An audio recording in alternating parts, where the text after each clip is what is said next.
The Pensacola Sea Monster, the true story of the boys who never came back. Some stories begin as legend and end as tragedy. In 1962, off the coast of Pensacola, 5 boys set out to dive a sunken warship. They expected an adventure. What they found was something that should not exist. Only one came back alive. And what he claimed to have seen that night, in the fog and the storm, still chills the Gulf to this day. This is the alleged true story of the Pensacola Sea Monster. It was March 24, 1962. 5 friends, Edward Brian McCleary, Bradford Rice, Warren Dorman, Joe Dunn, and Ernest Archie Sanders, all teenagers from Fort Walton Beach, Florida, decided to go skin diving off the coast. Their goal was simple: explore the remains of the USS Massachusetts, a Civil War-era battleship lying in shallow water just offshore. The Gulf was calm that morning. The sky, clear. They loaded their diving gear into a 7-foot Air Force life raft, pushed off, and paddled toward the wreck. By mid-afternoon, they reached it. They laughed, they dove, they filmed. It was supposed to be one last adventure before the boys went off to college. But by evening, the weather changed. The wind picked up. The horizon darkened. And without warning, the Gulf turned violent.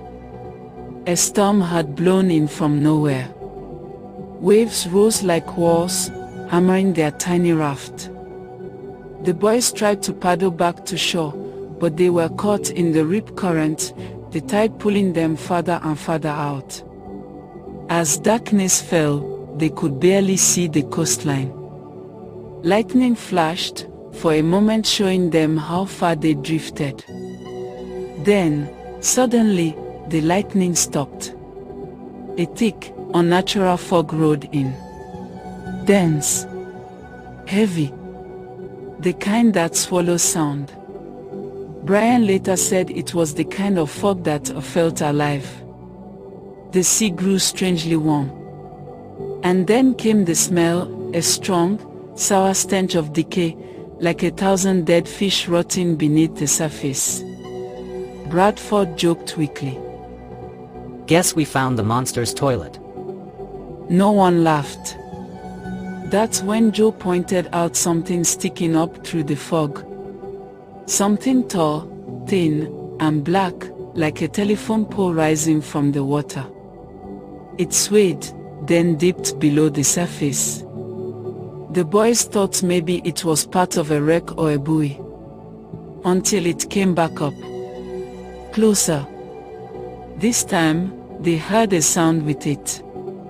A high-pitched whine, mechanical yet organic, like metal bending underwater. The pole bent at the middle, revealing a joint. Then, at its tip, a bulbous head, smooth and glistening. 2 faint lights blinked open, like eyes adjusting to the dark. Warren whispered. It's looking at us. The fog closed in tighter. They could hear something circling beneath them, slow, steady swells rising under the raft. Then the water began to bubble. Brian said the smell grew so strong it burned his throat. Beneath them, he saw something enormous, moving just below the surface, scales, ridges, and a long, coiling form. A tail slapped the water once. The raft rocked violently. "Swim," someone shouted. The 5 boys dove into the fog. The water churned around them, impossible to tell up from down. Brian swam toward what he thought was the wreck of the Massachusetts, hoping to grab onto something solid. Behind him, a scream. Then a splash. He turned and saw Joe Dunn being pulled under, his arms flailing. For a split second, Brian saw it, something massive wrapping around Joe's leg, dragging him down. Then he was gone. Another scream. Warren vanished next, the water erupting into foam. Bradford shouted for Archie. No answer. The fog thickened until Brian could only see his own hands. The sea grew quiet again, too quiet. Then, out of the mist, came that same whine, rising, shrill, vibrating through his skull. The surface broke, and a massive, scaled neck rose beside him, dripping slime. The head turned, round, lamp-like as glowing pale green. It opened its mouth, rows of needle-like teeth sliding and shifting, like the jaws of a moray eel. And then it dove. The suction pulled him under.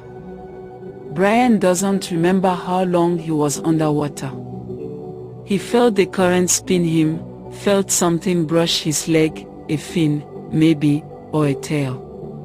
When he surfaced, lightning flashed again, and in that flash, he saw it. A dark, serpentine shape coiled around the wreck of the Massachusetts, glowing faintly blue along its spine. Then darkness. He clung to the ship's rusted rail for hours, half-conscious, waves crashing around him. By dawn, the fog had lifted. The sea was calm again. He was found later that morning, washed ashore, exhausted, shivering, and in shock. Authorities found the raft, torn nearly in half, washed up on the beach. 2 of the boys' bodies were later recovered, listed as drownings. The other 2 were never found. McCleary's account was dismissed as trauma or delusion. He was only 16. But he never changed his story. He later drew the creature he said he saw, a long, eel-like beast with eyes that glowed like searchlights. He told Fate magazine in 1965. It wasn't an animal. It was something else. It made a sound, like it was alive, but not from here. His story became local legend, the Pensacola Sea Monster, the creature that killed his friends. Some said it was a giant oarfish or moray eel, magnified by fear and fog. Others claimed it was a hallucination, caused by panic, dehydration, and stress in the storm. But a few, especially the local fishermen, swore McCleary told the truth. They said the Gulf around the Massachusetts wreck has always been strange.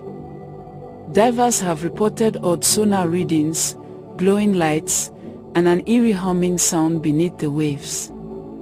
One Navy diver in the 1970s even refused to go back down after seeing something move that shouldn't have. The official explanation remained simple: the boys drowned in rough water. But McCleary's eyes, when he told his story, said otherwise. He never went back to the ocean. He never dove again. They say the Gulf keeps its secrets. The water there is calm now, the wreck still resting beneath the surface, covered in coral and thyme.